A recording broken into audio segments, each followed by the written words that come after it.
Agora você confere informações do clima com a Adriana Antunes.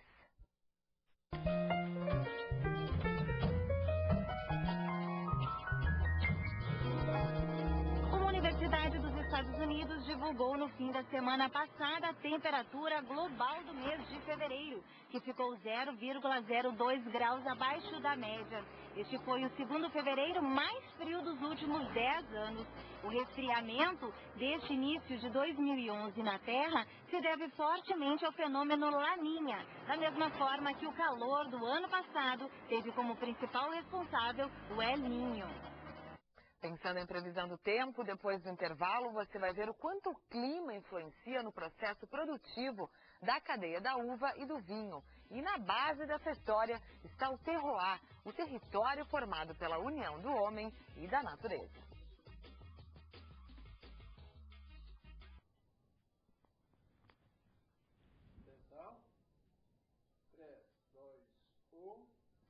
Dando sequência à série de reportagens sobre a uva e o vinho, hoje o nosso assunto é o terroir, esse território formado pela união entre o homem e a natureza e que dá origem a uma das bebidas mais apreciadas do mundo. A reportagem é do Thiago Cidade.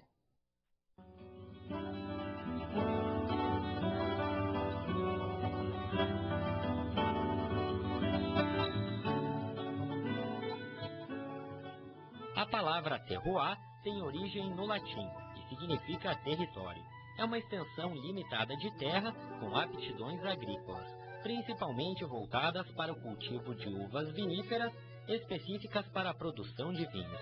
Por isso, na literatura especializada, surgem significados como solo apto à produção de um vinho, vinho que possui um gosto de terroir, gosto particular que resulta da natureza do solo onde a videira é cultivada. Resumindo, a qualidade da uva e de seus derivados como vinho dependem do terroir, cultura que chegou à região da Serra Gaúcha com os imigrantes italianos no final do século XIX. Eles tinham suas próprias variedades, eles tinham as suas próprias técnicas de cultivo, eles se estabeleceram em locais diferentes aqui na imigração italiana, vindo de Nova Milano, depois colonizando as outras áreas, Caxias do Sul, Bento Gonçalves, Flores da Cunha, Nova Pada, e com isso foram formando seus terroirs. Nós estamos no platô do Vale do Rio das Antas.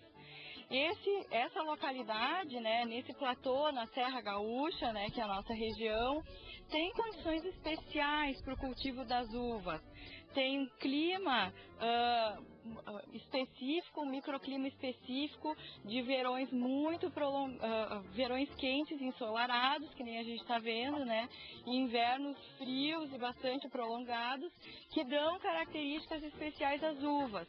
Além do solo pedregoso, de diferentes tipos de solo, inclusive porque o vinhedo está em diferentes parcelas, em diferentes tipos de solo. Um dos fatores essenciais do terroir é a interação entre o meio natural, o clima, o solo e as plantas, e os fatores humanos de produção, como a escolha das variedades, aspectos agronômicos e de elaboração dos vinhos. O terroir é revelado no vinho pelo homem, pelo saber fazer local. Um saber fazer que seu Valmor conhece muito bem. Ele trabalha com videiras desde criança. Eu comecei com meu pai, me faleceu a mãe, plantando as pareiras e cultivando. Só que não era desse tipo de pareira, era as lacteadas em cima, né? A gente acompanha, né? Acompanha o processo da uva. A gente vê do primeiro, quando ela brota até a colheita, né? O terroir é extremamente dependente do homem, porque alguém precisa fazer, né? Alguém precisa transformar essa matéria-prima deste determinado local num produto. E o terroir, ele traduz justamente isso, as condições do clima, as condições geográficas, as condições do solo, mas também o saber fazer do homem. O manejo que a gente lida, por exemplo aqui, as uvas em espaldeira, a quantidade limitada de produção por planta, a variedade que a gente vai utilizar, a própria planta, né, que tipo de variedade se usa naquele determinado local. Toda essa complexidade vai traduzir um pouco essa palavra que é tão complexa, que é o terroir. Não existe terroir sem o homem. Esse território é formado pela união entre homem e natureza. E é dessa integração que nasce o vinho, uma das bebidas mais apreciadas e estudadas no mundo inteiro. O Que Se Vê Notícias de hoje termina aqui. Uma boa noite para você e até amanhã.